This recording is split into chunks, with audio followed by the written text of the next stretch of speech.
and welcome to another episode of Strange Planet. And on this episode, one of my favorite subjects, anti-gravity. David Zed is the founder of SALT, a company focused on providing solutions to various elements of consciousness, zero-point energy, propulsion, medical benefits, and much more. SALT provides its services to all facets of a variety of industries in an attempt to, at the very least, bring some of the hidden and suppressed sciences out to the masses in an effort to benevolently elevate those willing to collectively realize that we are stronger in numbers, not as individuals. He's also the host and founder of the Generation Z podcast, a show covering a multitude of topics ranging from military intelligence to paranormal occurrences, relative to the potential and even perhaps direct correlations such may indeed have amongst a plethora of other topics pursued on the channel. David, welcome to Strange Planet. How are you? I'm doing great, Richard. Thank you so very much. It's a pleasure and it's an honor to be here. I do want to say before we get started that I am feeling a little bit under the weather, so please forgive me to your audience if I'm not as upbeat as I usually am, but it's an honor and a pleasure, sir. So anti-gravitics, my understanding is that's not even a term you're really you don't like it very much. Explain why anti-gravity is kind of a problematic term for you. Sure. So, if I may, essentially, one of the reasons why, and what I'm about to say here to yourself, sir, and to your audience, I ask with the utmost respect and kindness that no one has to believe what I'm about to say here. I'm just asking everyone to be open to it. That's all. So, about a year ago, as of the time we're recording this, perhaps give or take, for lack of a better explanation, I essentially cracked, and I don't claim to be the first one to do it whatsoever, but I cracked via different particular tools and methods from hardware stores and from just scrap yards and things like this. What people would call it anti-gravity, but I cracked a multitude of ways in which it was done, then cross-referenced with some other academics because at the time of my cracking it, I immediately, the second I turned my original generator on, as I call it, basically it set off I guess you could say an alert via those of various interests and groups, whether government or otherwise, that have such detectors. And one of the reasons that I don't like to call it anti-gravity is because it really depends on what one wants to do with it with respects to negating gravity, shielding gravity, or other things. And a lot of people talk about, well, I saw this craft do this, for example, UAP, UFO. I saw another craft behave in this regard. And I would say to those that claim such, absolutely. It is of my humble opinion, there are about 5 different ways that one could develop or crack what's been called anti-gravity. But the reason for that is because it's more so has to do with a variety of different methods relative to perhaps, I guess we could say, we call it quantum physics today, but it is something that, dare I say, has been suppressed perhaps even up to 300-400 years ago. And each method does a different adjustment and, I guess you could say, manipulation and perturbation of what is known as the local space-time metric. So sometimes you're creating a void or a bubble in the space-time metric. In other words, imagine literally just a bubble around me, and everything within that bubble, whatever I do in the bubble, does not apply to anything outside into the reality outside of the bubble. Then we have different forms of what people have called electrogravitic anti-gravity. And it is not so much the manipulation of gravity so much as it is, in my humble opinion, the manipulation of mass and inertia. I believe very firmly, both on a theoretical side and on an engineering side, that mass and inertia have direct correlations. And so that's why I don't really like to call it anti-gravity per se. I don't mean to be stingy, but I feel that if I'm going to at least do my best to speak publicly as much as I can about this, I would love to give the audience, particularly yours, sir, more of an insight into how different forms of it occur. We see, for example, in quantum physics, that something called angular momentum is something indicative of some type of quantum phenomenon. But here's the thing. Notice that every time these big words are used, the word quantum is always thrown in there, right? And a lot of times we don't really know what it means. And I'm with you, man, and I'm with your audience as well when people say, okay, this quantum stuff is great, but what is it? Well, when you ask an academic or a scientist, no disrespect to any of them, they will say, well, it's the quantization of the quantum this and the quantum vacuum. Okay, if we really break down the word, we could argue that, quantum means the smallest packet of energy or information structure there is. But that doesn't really help anything. Why not just call it nano or micro? So to me, when I had cracked this initially, it sort of made me think, okay, now I see why and how it's being, dare I say, suppressed or hidden the way in which it is. And that's what led me from going to podcasting to starting SALT. SALT stands for Strategic Analysis and Assessment of Longitudinal Technologies.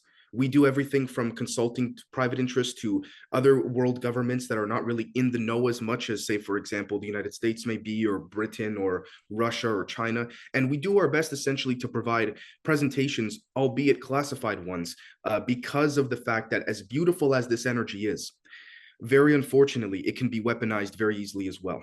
Okay, So so yeah, sorry, when you say you have cracked, yeah. and I'm going to use the term just for shorthand. I'm going to use the term anti-gravitics. When you say you've cracked Sure. anti-gravity, I don't know how much you're at liberty to talk about it, but what does that mean? Like, can you walk me through what happened in a just give Sure. us the Reader's Digest version of how you cracked anti-gravity?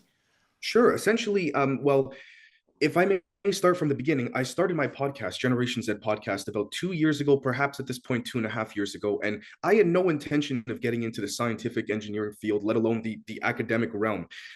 But I realized as I was creating content for my show, I was both self-teaching and also creating a bit of a think tank community with those that garnered and were attracted to my show.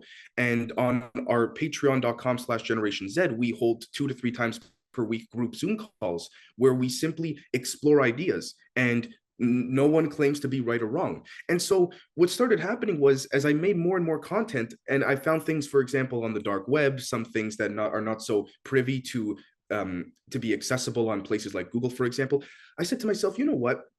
This is a long shot. I have no academic background. I just graduated high school. That's it. Um, but I said, everyone's been talking for years on, how can it be done? How can it be done? And the one common theme that I've seen over and over again, whether it has to do with people like Dr. Ning Li or Dr. Evgeny Podkletnov or even Dr. Salvatore Paez, is that it seems as though the answer is hidden in plain sight. And so I said to myself, you know what? I said, screw it. I'm going to give it a shot. So for honestly, total, probably about a couple $1,000s in total. I was able to essentially create a generator that anything I placed atop the generator, any type of object would hover. Now that's okay. We can talk about, well, Dave, that's just quantum levitation.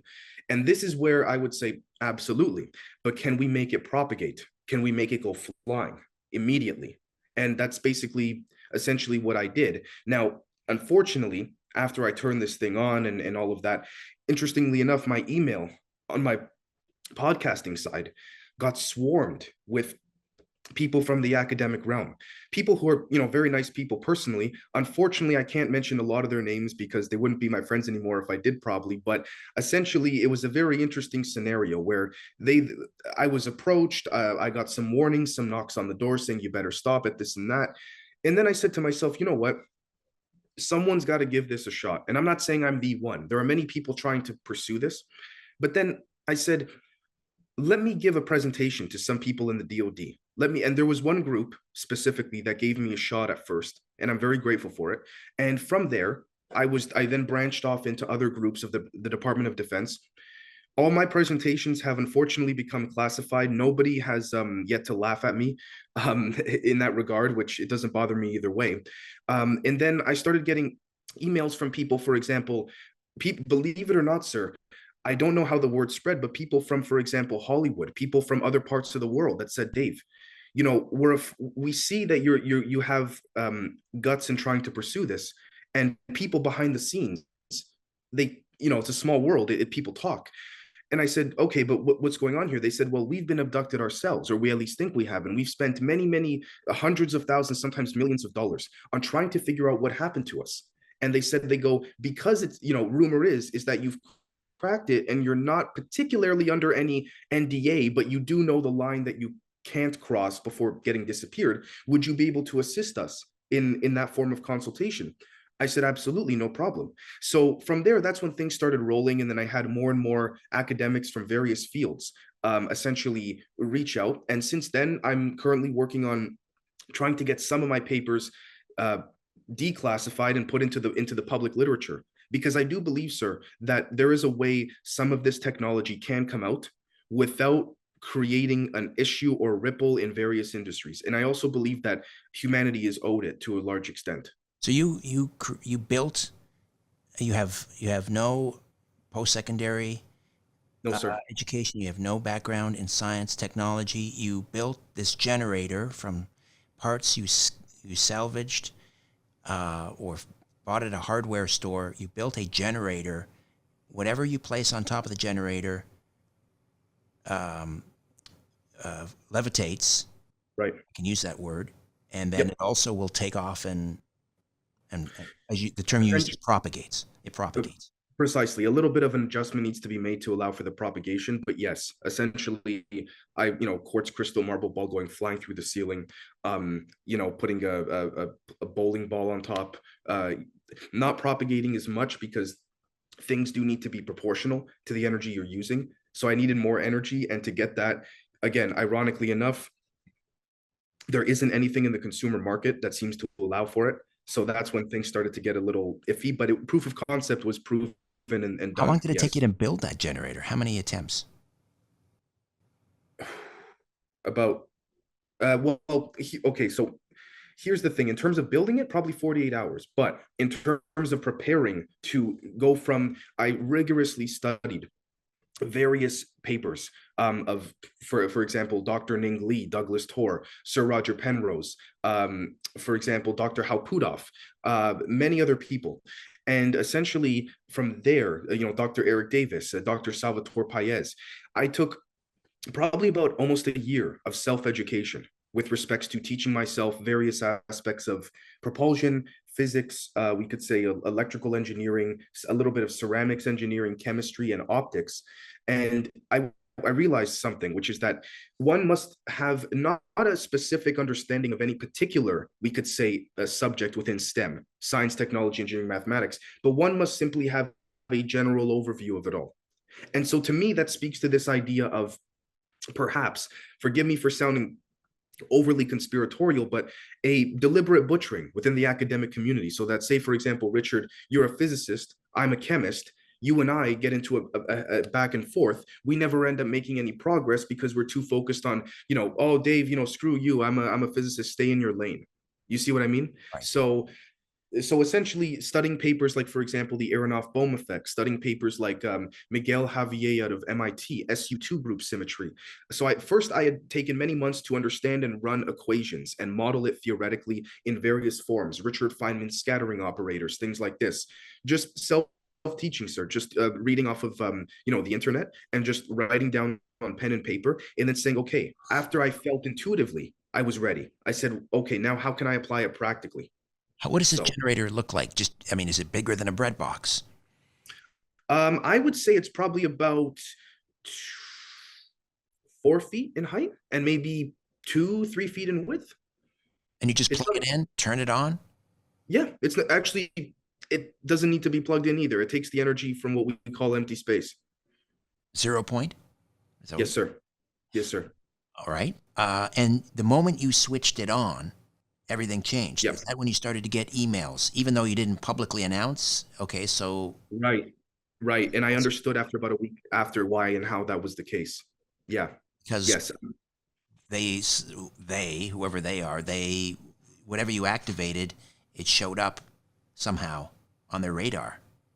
Yes. Then I started implementing laser beams and very old school magnetron microwaves, and that's when actually a couple jets flew over. And to be fair, though, there was the place where I was doing the testing. There was a military base about 40 minutes from there. So in fairness, it's not like, but yes, essentially, I fully grasp and understand how and why they detected it and what the concern was in that regard. So the energy pulled it from what we call empty space. We could call it 0 point. We could call it Dr. Sal Paez's super force. We could call it Mr. Jack Sarfati's Evo, exotic vacuum objects. And this is no disrespect to anyone religious, but dare I say, perhaps when one sees this in person, it's so beautiful and stunning, which is also scientifically substantiated. Perhaps this is what maybe the Bible alluded to as the Holy Spirit. And the reason I say that, sir, is because it seems like it is the same underlying substrate and fundamental energy that is comprising this same type of mechanism. But there are different ways to access this energy, many different ways. But it is ultimately, in my opinion, the same type of underlying energy nonetheless. Just from a personal level, Sure. when you turned that on and it worked. And I don't know, do you remember what was the first object you placed above the generator and you watched it levitate?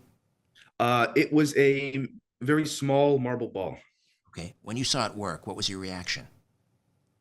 I cried, to tell you the truth. It was like, whoa. I didn't know it was because I don't mean to sound overly corny here, but this is where I say, sir, that perhaps, just like Dr. Salvatore Paez says, this technology and the understanding of it as well, not just engineering, is the mergence of physics and metaphysics, merging the worlds of the very large and the world of the very small. And so, dare I say, it is almost indiscernible from what our ancestors perhaps called magic. I am not saying it is the way. I am simply claiming with the utmost respect, it is a way. I truth be told, sir, I cried because it was like, my gosh, it's there were vibrant colors that are not particularly accessible within the current heat and light spectrum unless one activates and pulls from what's called, the local vacuum or the 0 point. So that was my reaction, in all honesty. What was the heaviest object you placed above the generator? Bowling ball. Bowling ball. And that worked just the same. It didn't propagate or go flying as strongly as the smaller objects because there is excuse me, a proportionality factor that needs to come into play. Everything needs to be even. So, for example, one could say, Dave, could you levitate a car? No. The generator would have to be far more stronger. I would need probably industrial materials to do it, right? Which goes back to this whole concept of, well, if someone does crack it, there's a seemingly, whether for better or worse, a system in place so that world governments and private industries and groups that are contracting for them or subcontracting can detect it. So, yeah. And I mean, how did you suppress the urge to, make a video and throw it up on YouTube and say, "Look what I've done"? Or did you? I did for a little bit, and then it got taken down for scientific misinformation. Interesting. Yeah. Interesting. Um, So, and and you, also, sorry, go ahead. if I may say as well, this is the part that I don't like to have to discuss, but it's the reality of it relative to my experience at the very least. Unfortunately, I'm not naive to the fact that there have been people in the last 20, 30 years, perhaps even lesser than that, that cracked it, whether in the way that I did it or otherwise, using whether fluids or using just electricity and magnets and things like that, that suddenly disappeared, whether they were found unfortunately deceased or they ended up simply just getting a large grant from the Department of Defense and now they just can't comment on anything anymore. So I said to myself, I don't want to have to go work underground for the rest of my life because it's not about me knowing about it. I want to be able to at least let everyone else know to as much of an extent as I can about it. All right, we'll take a quick time out. David Zed is with us. We're discussing, although he doesn't like the term, we'll use it, anti-gravity. Stay with us. What would it feel like to reclaim your health, your vitality, to sleep deeply, to live fully, to address health at the root, at the cellular level, so that your body can detect damage where you have it? Imagine living younger, longer, having the energy to do what you want to do when you want to do it. Discomfort fading away. Asea Redox Supplement harnesses the power of your body to heal itself, giving you the ability to power your potential. This is one of the most profound health, athletic, and anti-aging discoveries of our lifetime, and we need the world to know about it. If you want to learn more about Asea, visit strangeplanet.teamasea.com, strangeplanet.teamasea.com, and be sure to text or call my colleague and friend Lynn at 443-254-6024, 443-254-6024 to order or for additional information. Asea Redox Supplement. It's truly wellness redefined. David Zed is with us. He is the CEO and founder of SALT, Strategic Analysis and Assessment of Longitudinal Technologies, a company focused on providing solutions to various elements of consciousness, zero-point energy, propulsion, medical benefits, much more. He says he has cracked anti-gravity, and he's also the host of the podcast, Generation Z Podcast. Generation Z Podcast. You have said, I've heard you say that something like maybe 50% of people, or maybe even more, three quarters of people, actually have the components just lying around their house. They could build the same device that you did to create anti-gravitic effects. Is that true? Did I hear that Yes, correctly? sir. I would say anywhere from 40 to 70% of people have the vast majority of materials needed in their homes, with maybe a trip or two to the hardware store to develop what's been called anti-gravitic effects and things like this. Yes. Now, to be fair and clear to yourself, sir, and to the audience, that doesn't mean that one could build a craft in their backyard. But if one is looking for a proof of concept in various forms on how to engineer and then, demonstrate it, I would say very humbly that this is indeed the case. Yes. I remember, well, I don't remember, I'm not that old, but I remember reading certainly about how Boeing had published articles in the 1950s talking about how close they were to cracking antigravitics. We're close, we're going to do it, it's going to happen. And then all of a sudden, maybe the late 50s, early 60s, like an iron curtain descended, and they Yeah. never spoke of it or wrote about it or talked about it again. In your estimation, do you believe that Boeing did crack it? Did they use perhaps a similar device? Based on the things, well, first off, if we were to look at it in a perhaps a compartmentalized and then correlated fashion, the fact that, for example, I will be as humble as I can. I am nobody special at all. The fact that for a couple $1,000s and in just under a year I was able to do it on my own, just going with my intuition and studying rigorously, trying to self-learn the theoretical side for hours and hours and hours. Yes. Now, with that said, after I had made presentations to various levels of the Department of Defense and otherwise, and even other world governments and other private institutions, without a shadow of a doubt, a lot of the things I've been privy to personally, they've cracked it. Dare I say, even during World War II. So a lot of people say, okay, well, Dave, then why? What's such the interest in metamaterials? In my humble perspective, the interest in metamaterials is a whole other ballgame. It's not to understand what the craft is made out of so much as what it is to understand as to what the underlying perhaps alchemical components of the metamaterials are for other, dare I say, consciousness oriented purposes. So I know you're on location right now. You're doing some consulting work. You're not in your lab or your Right, right. you normally work, so you don't have, I'm presuming, the device with you. But what do you say to people who say, "Well, why should we believe you, David? Like, show me." Um, what do you say to those people? Show me. To those people, I say I am currently working on various efforts in various avenues to demonstrate this publicly. There have been, unfortunately, people who, again, this is pure, hyper speculation, people who have either disappeared, whether been paid off, whether uh, in other various forms and facets as well, whether unfortunately deceased, in which this has been the case. And so I'm trying to do my best to go public with this in a way that I don't end up disappearing either. Now, at the same time, if for an immediate response to your audience, sir, I say you respectfully to your audience, go with your heart and your intuition. No one has to believe a single word that I'm saying. All I'm very kindly asking is to just be open to it. So why is it so controversial? Antigravitics. Why? I mean, why are they killing people over this technology? Because when one cracks, I'm of the humble perspective based on my experiments that when one cracks what's called anti-gravity, you then open up access energetically to the rest. And I'll explain what I mean by that.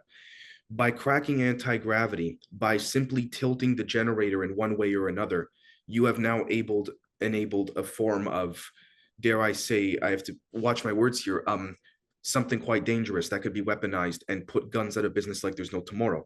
With that said, on the positive side as well, it also enables things like telekinesis, in which can be scientifically substantiated. Um, it also enables things like, I know this sounds quite extreme, but portals or opening small portals. It enables a multitude of things in which if there were to be a group of people at the very top of private or federal government interests could not control, essentially. Now, from a creative sense, it's the most beautiful thing ever. I do see from a national security perspective that simply making some adjustments, Richard, to this generator, you've created something that for example, a terrorist would have a heyday with.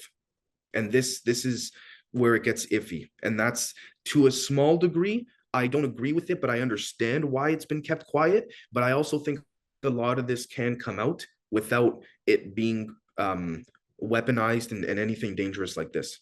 Well, I mean, is it possible that you don't even understand what you have in that you could, I don't know, with one inadvertent tweak, you could open up a portal.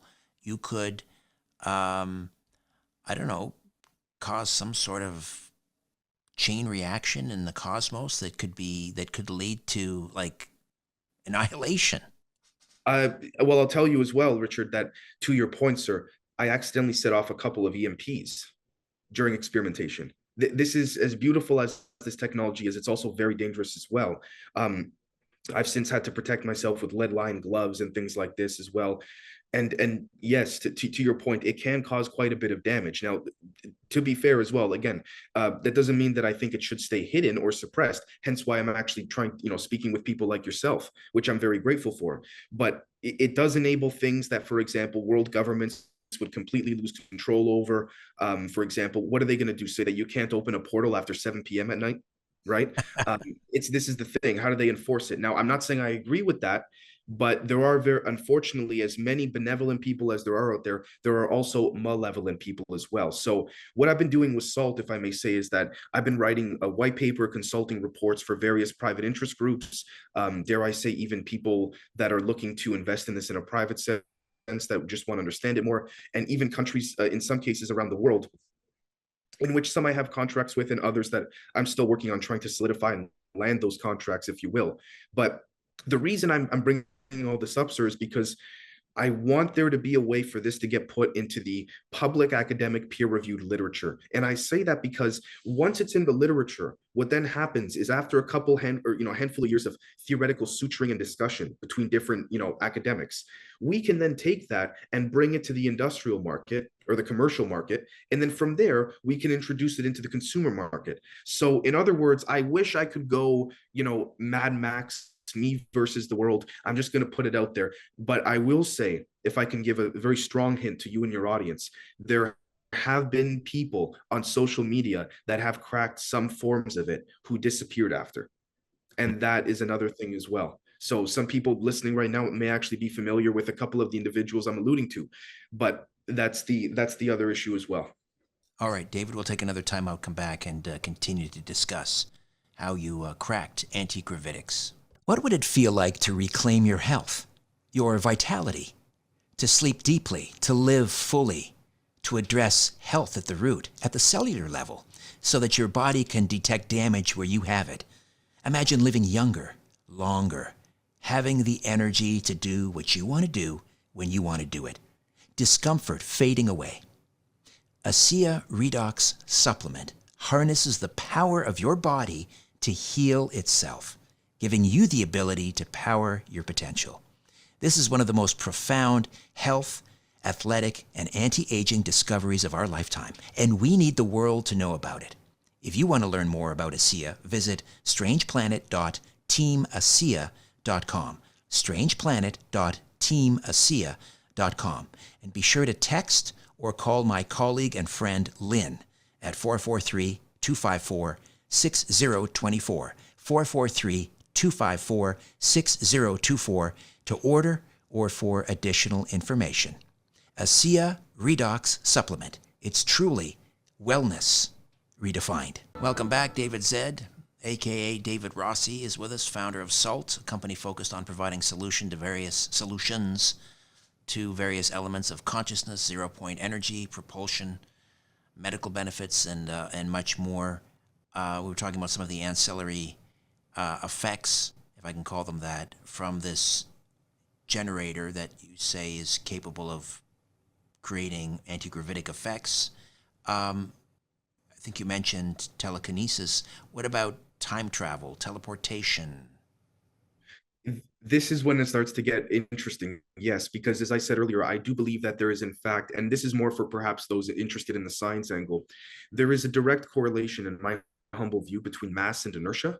And the reason for that is because it seems as though there's a direct correlation between the understanding of what mass is compared to weight. And so if one could manipulate mass, You're not manipulating weight. They're two separate things. And the reason I say all of this, sir, is because if one could manipulate mass, you can then you then start shifting the heat and light spectrum via that of, we could say, what's called resonant frequencies, like Randall Carlson had mentioned with Graham Hancock on Joe Rogan, with respects to plasmas and plasmoids.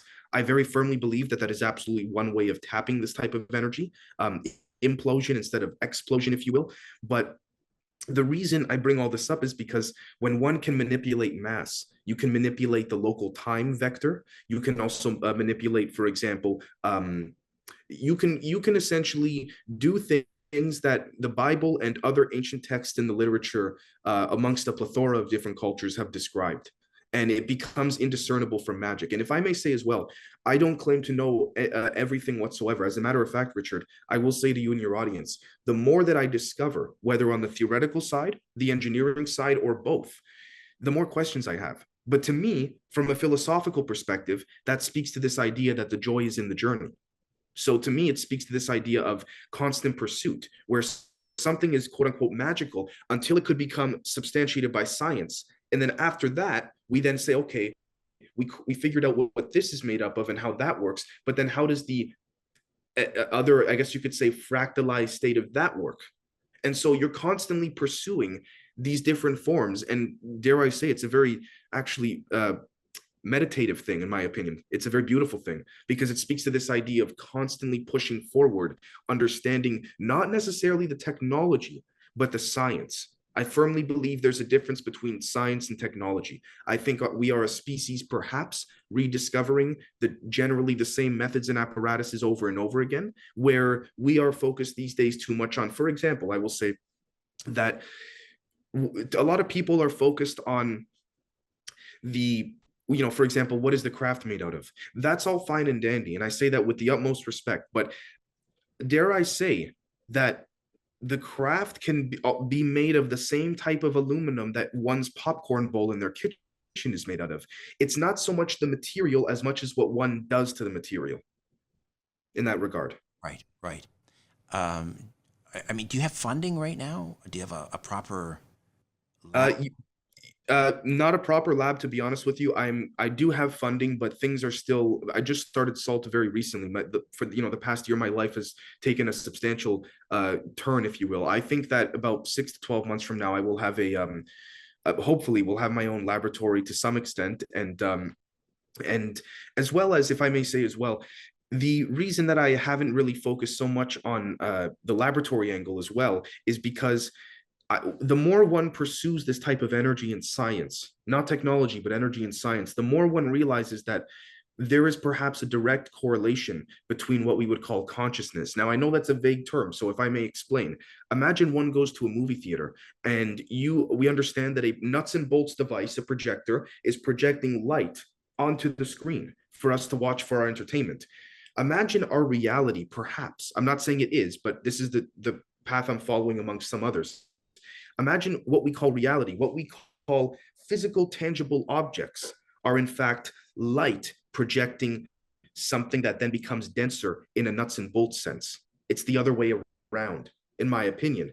And a lot of people, I will say, behind the scenes, whether in intelligence, whether in academia, whether in even people who just have very wealthy people who have a boatload of money just sitting around just trying to understand more things about life, they want to learn how to quote unquote die properly. They want to learn if it is possible to take themselves, and I don't mean this in a nuts and bolts sense, I'm focused on the organic side, so no chip in the brain type thing here, but transfer themselves, say, from one body to another in under this guise or idea that perhaps, say, for example, my legs are cut off, my arms are cut off, but I'm still me. I'm still Dave. What makes Dave Dave? You see what I mean? What if, again, I can lose my hand, but I'm still Dave. I could lose my ears, but I'm still, what is the source of what makes us us in a non nuts and bolts sense? So if I may say, to finish off this ramble, a lot of people will say, well, okay, now you're merging what's been called, the esoteric or the paranormal with this field of classification.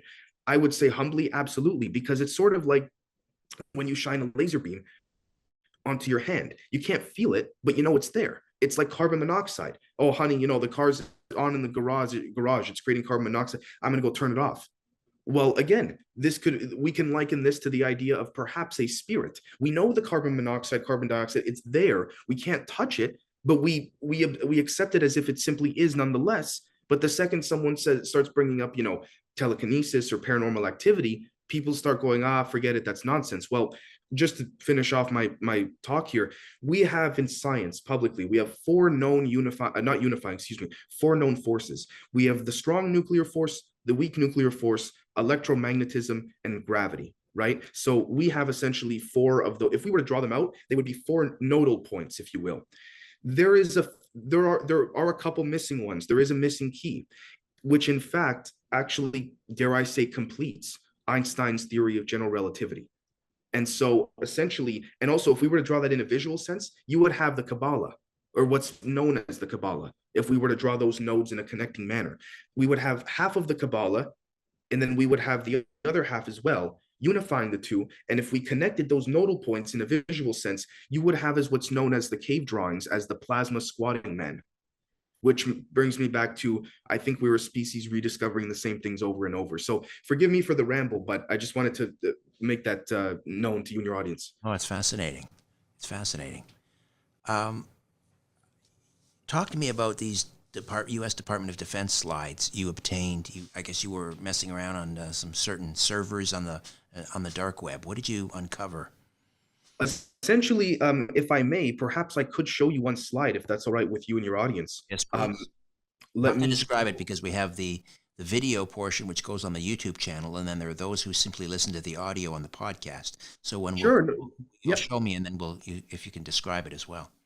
No problem whatsoever. So I do very firmly agree with a lot of individuals when they say that, plasma or plasmoids may in fact be one way of tapping this energy. If it's all right, sir, I just need you to enable screen sharing.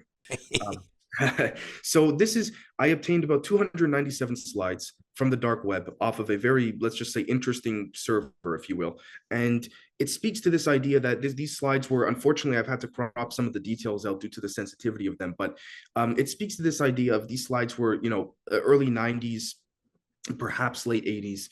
I don't know what branch of the DoD, but essentially it speaks to this idea of, we see here, participants in a quantum potential share a common multiply connected space-time, MCST. In other words, it speaks to this idea that we have perception relative to our personal experience.